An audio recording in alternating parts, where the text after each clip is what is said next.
नमस्कार, आदाब। आज का शो शुरू करने से पहले आज फिर मैं एक उम्दा शेर अर्ज करना चाहूंगी। मुलाहिजा फरमाइए प्लीज। शेर है, जमाने ने जिस जिस को नाजायज कहा, जमाने ने जिस जिस को नाजायज कहा, उसने जमाने को ही बदल डाला। जमाने ने जिस जिस को नाजायज कहा, उसने जमाने को ही बदल डाला और कहा, जमाना हमसे है, जमाने से हम नहीं। तुम हमें नाजायज कहते हो, कलंकित करते हो, पर यह कलंक नहीं, तिलक है हमारा। जिस समाज ने हमें नाजायज कह के ठुकराया, उस समाज का खिला हुआ फूल है हम। जिस समाज ने हमें नाजायज कह के ठुकरा दिया, उस समाज का खिला हुआ फूल है हम। इसी कारण आज हम इतिहास के पन्ने में मौजूद हैं हम। Hi, this is Imara, this is my show pure history. आज का शो, चूंकि जैसा कि मैंने शेर सुनाया, आपको समझ में आ गया होगा कि दुनिया में हर जगह एक नाजायज वर्ड और शब्द का इस्तेमाल किया जाता है, जिसे एक गाली की तरह दी जाती है। यानी जिसकी शादी नहीं होती है या कोई विधवा होती है, उनके अगर बच्चे होते हैं तो वो नाजायज कहे जाते हैं। ये समाज उन्हें गंदे नामों से पुकारता है। ऐसा सदियों से होता आया है इस समाज में कि उसमें बच्चे का कोई कसूर नहीं होता है। बच्चा तो बच्चा है, बच्चा तो मासूम है, उसे क्या पता, वो तो अपनी माँ के पेट में वैसे ही रहता है जैसे सारे बच्चे रहते हैं। ऐसी बहुत सारे लोग गुजरे हैं समाज में जिन्हें नाजायज कहकर ठोकर मारा गया, और वो समाज का आज के डेट में समाज के बहुत बड़े बड़े लोग कहलाए और इतिहास के पन्नों में भरे हुए हैं। जैसे सबसे पहले मैं बात करना चाहूंगी, जैसे आम्रपाली। वो अम्रपाली थी जिसको भी नाजायज समझकर उसको फेंक दिया गया। इतिहास की बात कर रही हूँ। ऐसे तो बहुत सारे रोज ही समाज में बच्चे कचड़े में और हर जगह फेंके जाते हैं, तो मैं उसकी बात नहीं कर रही हूँ।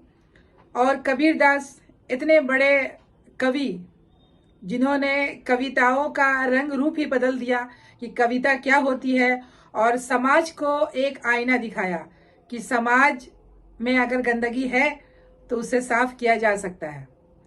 उसके अलावा जैसे आपने सुना, अंगराज कर्ण इतने बड़े योद्धा थे कि अर्जुन भी उसके आगे कुछ नहीं थे, इसलिए उनकी माँ ने भी उन्हें ठुकरा दिया, वो भी नाजायज थे। उसके अलावा मैं आज जिसके बारे में बात करने जा रही हूँ वो है जीवाका, जिसे जीवाका यानी आज से 2500 साल पहले एक ऐसा डॉक्टर, दुनिया का पहला डॉक्टर, उससे बड़ा कोई डॉक्टर नहीं गुजरा, जिसने बड़ी बड़ी चीज़ों का इलाज ढूंढा और ऐसे ऐसे ट्रीटमेंट किए और ऐसी ऐसी सर्जरी की। और ये गौतम बुद्ध, महात्मा बुद्ध के, यानी आखिरी बुद्ध के, मैं फिर कहना चाहूँगी, हमें पता नहीं था। गौतम बुद्ध से पहले 28 बुद्ध हुए हैं और महात्मा बुद्ध जो है आखिरी बुद्ध हैं, तो उनके भी ये पर्सनल डॉक्टर थे। और उस जमाने के जो बादशाह था, मगध का राजा, बहुत बड़ा राजा बिंबिसार, उसके भी यही डॉक्टर थे। सबके ये डॉक्टर थे और उन्हें कहा जाता है कि ये चाइल्ड स्पेशलिस्ट थे, पर वो वर्सटाइल डॉक्टर थे। यानी ऐसा नहीं था कि वो चाइल्ड स्पेशलिस्ट थे, वो पीडियाट्रिशियन भी थे, यानी बच्चों का डॉक्टर, एंड वेटनरी डॉक्टर यानी जानवरों के भी डॉक्टर, फिजिशियन, आप एमडी कह सकते हैं, सब कुछ थे वो। इससे ये पता चलता है, एक स्तूप मिला है जिसको कहते हैं भारहूत का स्तूप, जो गैलरी में कलकत्ता के म्यूजियम में ये रखा हुआ है, कलकत्ता के म्यूजियम में, जिसके अंदर जीवाका के हॉस्पिटल की पूरी पिक्चर खुदी हुई है कि किस ढंग से वो लोगों का इलाज किया करते थे, उनका हॉस्पिटल कैसा था। और उनके हॉस्पिटल में जो पेशेंट होते थे, तो पेशेंट जो है वो जानवर भी थे, इंसान भी थे, सब लोग थे।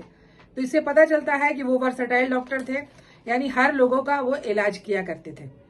ये म्यूजियम में रखा हुआ है। इनके जन्म और मृत्यु के बारे में अलग अलग हिस्टोरियन के अलग अलग बातें हैं, तो कैसा कोई कंफर्म नहीं लिखा हुआ है कि जन्म कब, कहाँ, कैसे हुआ।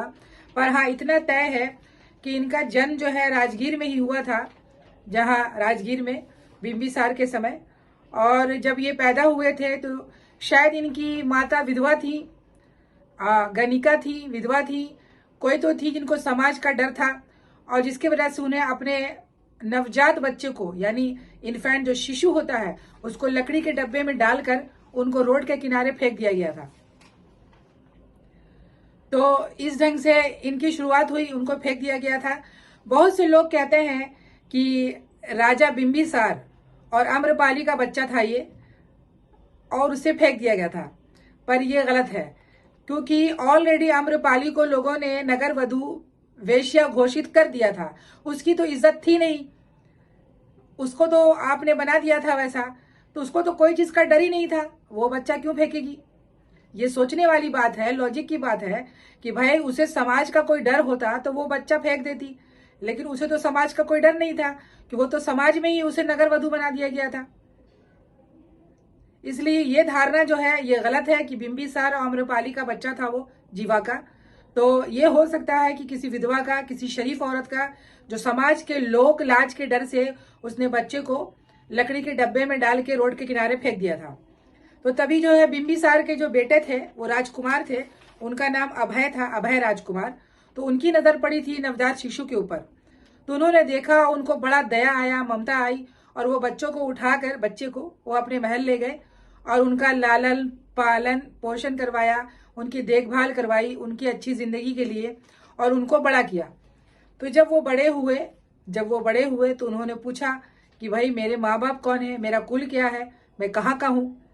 तो उन्हें जो है सच्चाई बता दी गई कि तुम्हारा कोई कुल का पता नहीं है, तुम्हारे माँ बाप का भी कोई पता नहीं है। तो जीवाका को बहुत दुख हुआ, काफी दिन तक वो दुखी रहे, पर वो सदमे दुख से फिर बाहर भी आए, क्योंकि हकीकत यही है, उसको कोई ठुकरा नहीं सकता, कोई कर नहीं सकता, इसलिए उसे बता दिया गया था ताकि वो शुरू में ही जान जाए कि वो कौन है। तो जीवाका ने समझ गए कि अबे मुझे खुद की पहचान खुद बनानी है, मैं क्या हूं, मेरे नाम से ही मैं जाना जाऊंगा, मुझे माँ बाप की जरूरत नहीं है, और मैं वही ऐसा करूंगा कि लोग मुझे ही मेरे नाम से जानेंगे। और वही हुआ। जीवाका पढ़ने लिखने में बहुत अच्छे थे। तो उस जमाने में है, मैं बात करने जा रही हूं कि दुनिया की सबसे बड़ी यूनिवर्सिटी थी तक्षशिला। तक्षशिला यूनिवर्सिटी थी दुनिया की सबसे बड़ी यूनिवर्सिटी, जहां आपको एडमिशन लेना बहुत ही मुश्किल था, बहुत ही ज्यादा मतलब ऐसी पढ़ाई, ऐसे एंट्रेंस एग्जाम हुआ करते थे उस जमाने में। और इसके बारे में भी बहुत सारी धारणाएं हैं। जैसे लोग कहते हैं कि भारत ने ये बनवाया था, पर ये माइथो से रिलेटेड है, इसके बारे में मैं बात नहीं करूंगी।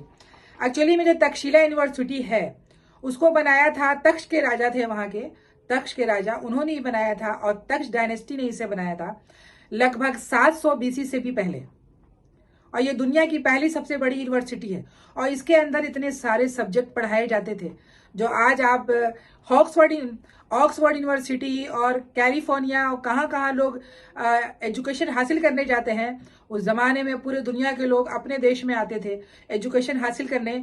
और ऐसे ऐसे सब्जेक्ट, यानी साइंस की पढ़ाई होती थी उस जमाने में भी, धर्म का कोई लेना देना नहीं था, सब बौद्धिस्ट थे, और वो बौद्ध का केंद्र था।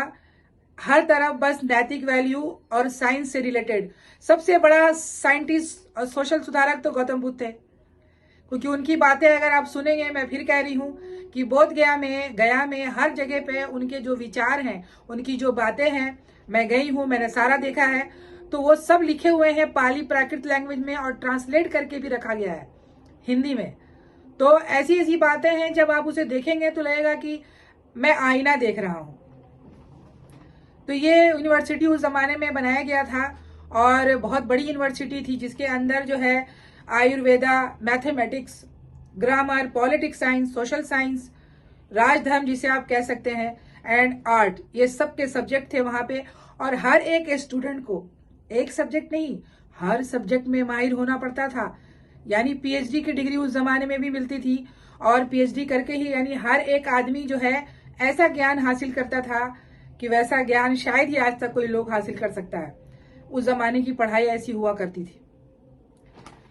तो जब बड़े हुए जीवाका, तो उन्होंने कहा कि मुझे आगे पढ़ाई करनी है, तो उनके एडमिशन के लिए वो गए तक्षशिला यूनिवर्सिटी में। तो वहां उनके गोत्र कुल को पूछा गया, ये सब पूछी नहीं जाती थी, यानी माँ बाप का नाम होता है कि भाई आप कहाँ से आए हैं, आपका बैकग्राउंड क्या है। तो जीवाका ने बिल्कुल सच बताया कि मुझे नहीं पता मेरे बैकग्राउंड के बारे में। तो इस बात से वहाँ के जो लोग थे, वहाँ के जो प्रिंसिपल थे, तो वो लोग जो है बहुत खुश हुए, बहुत खुश हुए और कहा कि ये कितना सच्चा इंसान है। उनको वहाँ एडमिशन दे दिया गया उनके टैलेंट के हिसाब से। उसके बाद वो वहाँ स्टडी करना शुरू कर दिया उन्होंने, और हर तरफ उन्होंने बहुत अच्छी स्टडी की। उनका जो है आयुर्वेदा में यानी वनस्पति में, जिसको आप कहते हैं बॉटनी, डॉक्टर ऑफ बॉटनी, उनमें उनको बड़ा इंटरेस्ट था। और उस जमाने में वो असली घी मिला करके सारी दवाइयां बनाया करते थे।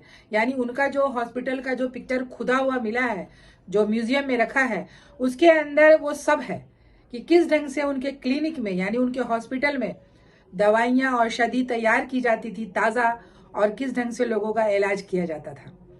ये बहुत गौरव की बात है। तो वहाँ उन्होंने एडमिशन लिया, पढ़ाई की। तो उनके जो गुरु थे, तो उन्होंने उनको भेजा कि भाई जाओ एग्ज़ाम लेने के लिए, उनके टेस्ट के लिए भेजा कि जाओ जाके पता करो कि दुनिया में कौन सा ऐसा पौधा है जिसके अंदर औषधि गुण नहीं है। तो वो गए, बहुत दिनों तक खोज की, रिसर्च किया, सब तरफ ढूंढे, हर पौधे के बारे में रिसर्च किया कि हर पौधे का क्या बेनिफिट है, क्या गुण है, क्या अवगुण है, सब तरफ उन्होंने ढूंढा। उसके बाद जब वो आए वापस, तो अपने गुरु को कहा कि गुरु जी, हमें ऐसा कोई भी पौधा नहीं मिला जिसके अंदर औषधि गुण नहीं है। यानी जितने भी पौधे हैं, हर एक पौधे में औषधि गुण है, यानी बेनिफिट है, मेडिसिन है। यानी हर पौधे के अंदर कुछ ना कुछ है जिससे इंसान को कुछ ना कुछ मिलता है, जो नेचर है। इतनी बड़ी चीज है। ये बात उनके गुरु जी को बहुत पसंद आई और उन्होंने उन्हें पास किया, और वो बहुत बड़ी डिग्री लेकर वहां से निकले। वहां से निकले तो वो काफी दिनों तक वहां घूमे और जगह पे भी गए। तो जीवाका ने जो है बहुत जगह पे गए। एक साकेत में वो गए थे, साकेत शहर था। तो वहां एक बहुत बड़े सेठ थे और उनकी पत्नी बहुत बीमार थी और लाइलाज बीमारी से गुजर रही थी। तो उनकी पत्नी को जो शायद सर में कोई बीमारी थी, नसों की बीमारी थी, और कोई भी उनका इलाज नहीं कर पा रहा था। ये गए, इन्होंने औषधि बनाई, उनका इलाज किया, और वो सेठ की जो वाइफ है वो ठीक हो गई। बहुत बड़ी बात हुई। धीरे धीरे इनका नाम होने लगा, इतने बड़े डॉक्टर बन गए ये। तो उसके बाद फिर ये और वापस फिर अपने शहर राजगीर गए। तो राजगीर में जो है, जो राजा बिंबिसार थे, उनको भी काफी बीमारी थी, और खासकर उनको जो है भकंदर, जिसको बोलते हैं फिस्टुला, फिस्टुला का डिजीज था उन्हें। तो उनका इलाज भी जीवाका ने किया और उनको बिल्कुल ठीक कर दिया, बिल्कुल ठीक कर दिया। तो इससे खुश होकर बिंबिसार ने उनको राजवैद्य घोषित कर दिया और वो मगध के राजवैद्य बन गए। उसके अलावा फिर उन्होंने इंट्रोड्यूस कराया महात्मा बुद्ध से। तो महात्मा बुद्ध को भी पेट का ही प्रॉब्लम था, क्योंकि जो गौतम बुद्ध हैं वो काफी सालों तक, काफी दिनों तक बिना खाए पिए जो वो तपस्या में जाते थे, खाना नहीं खाते थे। जैसे कितने दिनों तक उन्होंने खाना पानी सब छोड़ दिया था। तो पेट के बहुत सारे प्रॉब्लम शुरू हो चुके थे। जैसे आपको पता है कि सुजाता ने फिर खीर खिलाया था वो बोधि वृक्ष में। तो उसके बाद उन्होंने उनको जो शक्ति प्राप्त हुई थी, उनको ज्ञान मिला था महात्मा बुद्ध को। तो उनके भी ये पर्सनल डॉक्टर थे, महात्मा बुद्ध के भी ये पर्सनल डॉक्टर थे। आप सोचो कितनी बड़ी ये चीजें थी उनके अंदर, ये उनके भी पर्सनल डॉक्टर थे। उसके अलावा जो है ये बहुत सारी चीजों की सर्जरी भी किया करते थे। जैसे किसी को कोई गांठ है या कोई प्रॉब्लम है नसों में, उस जमाने में 2500 साल पहले ये सर्जरी भी किया करते थे और हर तरह का इलाज करते थे। तो इससे ये साबित होता है कि वो कितने बड़े डॉक्टर थे। और डॉक्टर एक हॉस्पिटल जो बनाया था उन्होंने, ऐसे तो अशोक ने काफी हॉस्पिटल बनवाए थे। उस जमाने में चूंकि जीवाका के टाइम उतने हॉस्पिटल्स नहीं थे, और ऐसा नहीं कि जानवरों का अलग, इंसानों का अलग अलग इलाज, सबका इलाज एक जगह पे ही होता था। जिस ढंग से आपको उस स्तूप में मिलेगा कि जीवाका जो है इलाज कर रहे हैं और अगल बगल सारे जानवर भी हैं, इंसान भी हैं, औषधि बनाई जा रही है, ये सब आप कलकत्ता के म्यूजियम में रखा हुआ वो स्तूप है भारतूप का, आप उसे देख सकते हैं। बाद में जो है अशोका ने जो है लोगों के लिए अलग अलग हॉस्पिटल बनवाए थे। यानी लोगों को जानवर के हॉस्पिटल अलग, इंसानों के अलग, बच्चों का अलग, ये सब अशोका ने करवाया था उस जमाने में। तो इस ढंग से जो है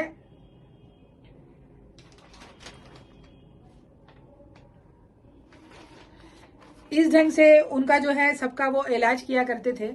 उसके अलावा मैं यही कहना चाहूंगी कि 2500 साल पहले एकक औषधि यानी कि जितने भी जो पेड़ पौधे थे उन सब की जानकारी जीवाका को थी और उससे वो मेडिसिन बनाते थे, असली घी मिलाकर मेडिसिन मिलाते बनाते थे और लोगों का इलाज किया करते थे।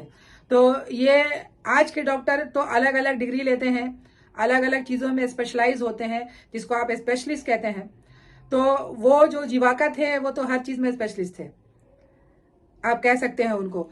तो जिस समाज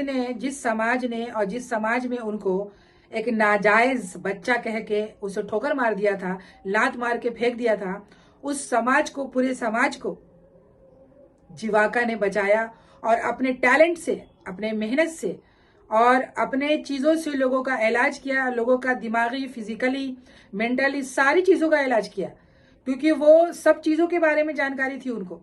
बहुत बड़े डॉक्टर थे, उनकी बराबरी कोई नहीं कर सकता है। इसीलिए कभी भी किसी को किसके बारे में, क्योंकि वो ज़माना अलग था, पर आज का ज़माना तो हम 21st सेंचुरी में रहते हैं, लेकिन आज के ज़माने में भी मैं कहना चाहूँगी कि हर तरफ कहीं ना कहीं, पहले तो लड़के लड़कियां सब फेंके जाते थे, आज के डेट में सिर्फ लड़कियां फेंकी जाती हैं। बेटी होती है तो कहीं कचड़े में, डस्टबिन में, रोड पे, हर जगह पे बेटियों को मार के फेंक दिया जाता है। उनको पता नहीं है कि जिनको तुम नाजायज समझ के फेंक रहे हो, मार रहे हो, वो हमारा भविष्य है। कल हो करके वो तुम्हारे ही समाज का कल्याण करेगा, तुम्हारे ही समाज को वो ऊपर उठाएगा। नाजायज और जायज क्या होता है? शादी हो जाने से वो जायज हो जाता है, शादी नहीं हो जाने से वो नाजायज हो जाता है। ये चीजें हमें अभी तक समझ में नहीं। बच्चा तो बच्चा होता है, बच्चे तो मासूम होते हैं, फरिश्ता होते हैं। उसमें उस बच्चे की क्या गलती होती है जिन्हें समाज जो है ठुकरा देता है। इसलिए आज के डेट में समाज को एक ऐसा कानून बनाना चाहिए जिसके अंदर कि लोग डरे नहीं। एक तो है कि आप ऐसा कोई काम ना करें, अगर सपोज आपसे कोई गलती हो जाती है और आप किसी गलती में फंस जाते हैं तो आप उस गलती को एक्सेप्ट करें, उसे ठुकराए नहीं, उसे एक्सेप्ट करें। जैसे एक प्रीति जिंटा की पिक्चर आई थी, बहुत बड़ी पिक्चर थी, क्या कहना शायद नाम था उस पिक्चर का। उसमें यह दिखाया था कि किस ढंग से प्रीति जिंटा को जब ठोकर मार दिया गया था कि उसके पेट में नाजायज बच्चा है, तो उसने कहा कि नहीं, मैं उस बच्चे को जन्म दूंगी, उस बच्चे की कोई गलती नहीं है। तो समाज में मैं ये मैसेज देना चाहूंगी कि कोई भी चीज जो है, यानी बच्चे जो है जायज और नाजायज नहीं होते हैं। बच्चे सिर्फ बच्चे होते हैं, बच्चे फरिश्ते होते हैं, फूल की तरह होते हैं। आप उनको समाज में, दुनिया में आने दें, उन्हें भी जीने का हक है, जीने दें और उनको भी समाज का एक अंग बनने दें, एक बड़ा आदमी बनने दें। और समाज में ये कहकर ना ठोकर मारा जाए कि वो नाजायज है। ये जो नाजायज शब्द है डिक्शनरी में, इसे डिक्शनरी से निकाल के फेंक देना चाहिए, ताकि जो हमारे बच्चों को मारा जा रहा है और जिस ढंग से लोगों को, छोटे छोटे बच्चों को मार के फेंक दिया जाता है, ये चीजें समाज में कम होगा। तो मैं इन लोगों पे रोक, आज अगर जीवाका नहीं होते तो हमें इतना बड़ा डॉक्टर कैसे मिलता और इतने मेडिसिन का नॉलेज, ऐसी ऐसी किताबें। उस जमाना अलग था कि जीवाका को समाज की इतनी ताड़ना नहीं झेलनी पड़ी थी, क्योंकि गौतम बुद्ध का राज था। उस जमाने में इतने ताना नहीं मारे जाते थे। उसके अलावा फिर अंगराज कर्ण, इतने बड़े योद्धा, उनको कोई नहीं हरा सकता। कबीरदास से बड़ा कभी नहीं। तो ये सबको आपने क्यों एक ठप्पा लगा दिया कि जायज और नाजायज का? तो ये चीजों को खत्म करना चाहिए आज के समाज में, हम सब लोगों को मिलकर, और सबको बराबरी का दर्जा देना चाहिए कि हम सब बराबर हैं और कोई कलंक की बात नहीं है। जैसे सब बच्चे हैं वैसे वो बच्चे हैं। तो मैं अपना शो खत्म करती हूँ। धन्यवाद।